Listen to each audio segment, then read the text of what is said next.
Hello दोस्तों, कैसे हो आप लोग।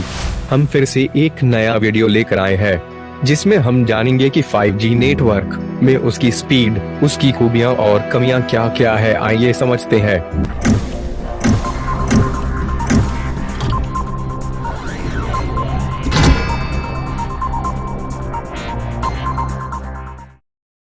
पहले समझते हैं 5G नेटवर्क का स्पीड कितना होगा। हम आपको बता रहे हैं कि इसका स्पीड इतना भयानक होगा कि अभी जो 4G नेटवर्क अगर कोई डेटा को डाउनलोड करने में 5 मिनट लेता है और वही डेटा 5G से डाउनलोड करेंगे तो वे महज 5 सेकंड से भी कम समय में हो जाएगा।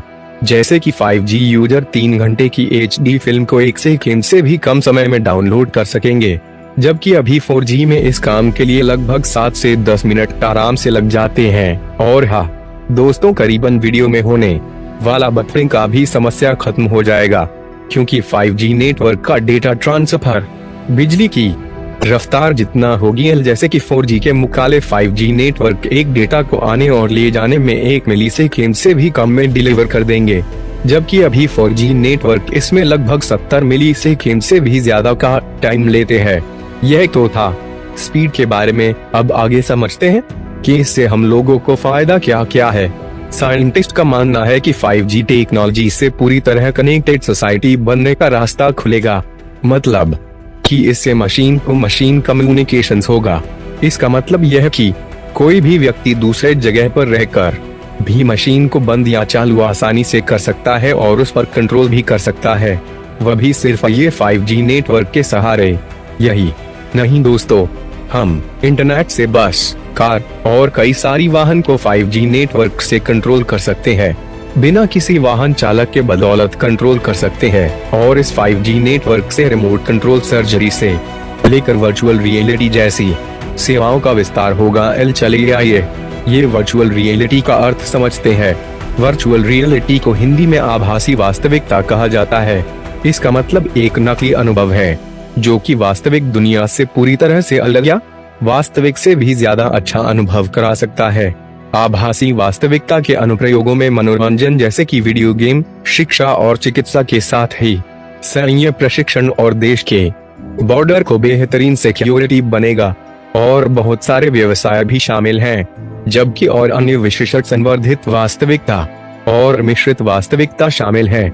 उदाहरण के लिए मशीन टू मशीन तकनीक के अंतर्गत वायर या वायरलेस डिवाइसेज को सेंसर की मदद से लोग एक दूसरे से बातचीत के साथ साथ संपर्क भी स्थापित कर सकेंगे। इसका मतलब यह है कि इंसान कहीं भी रहे मगर एक दूसरे को नेचुरल तरीके से महसूस कर सकते हैं। कमाल का है यह 5G नेटवर्क दोस्तों। और हाँ, आप सब अपने घर को इलेक्ट्रॉनिक्स, सॉफ्टवेयर या सेंसर टेक्नोलॉजी से लैस करके वायरलेस नेटवर्क से कनेक्ट कर सकते हैं। उदाहरण के लिए घर के सिक्योरिटी सिस्टम को वायरलेस नेटवर्क के जरिए दूर से ही कंट्रोल किया जा सकेगा। जैसे कि आपका घर पंजाब में है और आप किसी काम से दिल्ली जा रहे हो और फिर आपको याद आया कि आपने घर का पंखा, बल्ब और दरवाजा ऑफ ऑन और लॉक करना भूल गए है, तो ये सब अपने सेल फोन के जरिए ऑफ ऑन और लॉक आसानी से कर सकते हैं।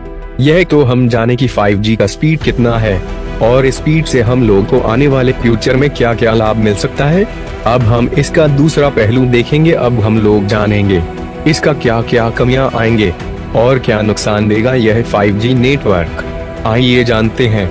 साइंटिस्ट का कहना है कि 5G फ्रीक्वेंसी को मकानों की दीवारें ब्लॉक कर सकती हैं, जिससे लंबी दूरी तक इनका घनत्व भी कम हो जाएगा, जिससे नेटवर्क कमजोर हो जाएगी। उदाहरण के लिए अगर भविष्य में 5G के लिए मिलीमीटर तरंग इस्तेमाल होती हैं, तो कवरेज का इशू हो सकता है, क्योंकि ऐसी तरंगें इमारतों को भेद नहीं पाती हैं। इसके अलावा पेड़ पौधे और बारिश से भी इनके नेटवर्क कमजोर हो सकते हैं। इसीलिए 5G नेटवर्क को मिलीमीटर तरंग यानी कि हाई स्पीड डेटा ट्रांसफर को सफलतापूर्वक स्पीड देने के लिए बहुत ही अत्यधिक टावर का जरूरत पड़ेगा, जो कि 1 किलोमीटर के अंदर में कई सारे टावर लगेगा। और ज्यादा टावर लगने से फ्रीक्वेंसी का स्पीड भी ज्यादा होगा, जिससे इंसान और पेड़ पौधे जीव जंतुओं को भी नुकसान उठाना पड़ सकता है, क्योंकि हवा में फ्रीक्वेंसी बहुत अत्यधिक होने के कारण स्किन प्रॉब्लम और बाल का कमी ही उम्र में सफेद हो जाने का संभावना अत्यधिक है। इस वीडियो में इतना ही दोस्तों। अगर हमारे बताए गए जानकारी आपको अच्छा लगा हो तो हमारे चैनल को सब्सक्राइब और लाइक कर दे। फिर मिलेंगे एक नई वीडियो में, तब तक के लिए जय हिंद दोस्तों।